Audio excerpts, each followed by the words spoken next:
ನಗರಗಳಲ್ಲಾಗಿರ್ಬೋದು, ಹಳ್ಳಿಗಳಲ್ಲಾಗಿರ್ಬೋದು, ಈಗ ಬಹಳಷ್ಟು ಜನ ವಯಸ್ಸಾದವರೇ ಇದ್ದಾರೆ. ಈಗ ಅವರು ಫೇಸ್ ಮಾಡುವಂಥ ಸಮಸ್ಯೆಗಳೇ ಬೇರೆ. ಈಗ ಒಂಟಿತನ ಆಗಿರಬಹುದು, ಅಥವಾ ಮಾತುಕತೆಗೆ ಯಾರು ಸಿಗದೇ ಇರೋ ಸಮಸ್ಯೆ ಆಗಿರ್ಬೋದು, ಅಥವಾ ಅವ್ರು ಏನಪ್ಪ ನೀವು ಖುಷಿಯಾಗಿದ್ದೀರಾ, ಏನು ಮಾಡ್ತಾಯಿದ್ದೀರಾ, ತಿಂಡಿ ತಿಂದ್ರಾ ಅಂತ ಮಾಮೂಲಿ ವಿಚಾರಿಸ್ಕೊಳ್ಳೋಕ್ಕೂ ಯಾರೂ ಜನ ಇಲ್ಲದೆ ಇರೋದು. So basically loneliness. ಸೊ ಇದರಿಂದನೂ ಸ್ಟ್ರೆಸ್ ಆಗೋ ಸಾಧ್ಯತೆ ಇದೆಯಾ? ಆದರೆ ಅದನ್ನು ಹೇಗೆ ಅಡ್ರೆಸ್ ಮಾಡಬೇಕು?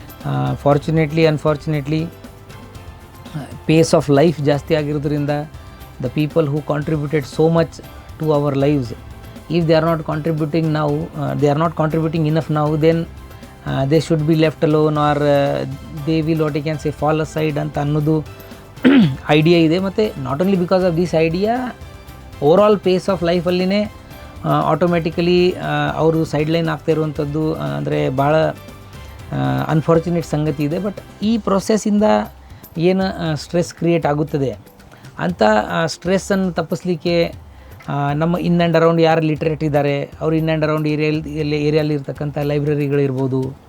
ಈಗ ಸಾಕಷ್ಟು ಜನ ಟೆಕ್ನಾಲಜಿ ಜೊತೆಗೆ ಹೊಂದಾಣಿಕೆ ಪಾರ್ಕ್ಸ್, ಅಲ್ಲಿ ವಾಟ್ ಯು ಕ್ಯಾನ್ ಸೇ ಅವರು ಹೋಗಿ ಅಲ್ಲಿ ಏನಾದರೂ they can what you can interact with more people or not, ಅದು ಒಂದು ಎಕ್ಸ್ಪ್ಲೋರ್ ಮಾಡೋದು. ಸೊ ಅದರ ಜೊತೆಗೇ different things to keep them engaged.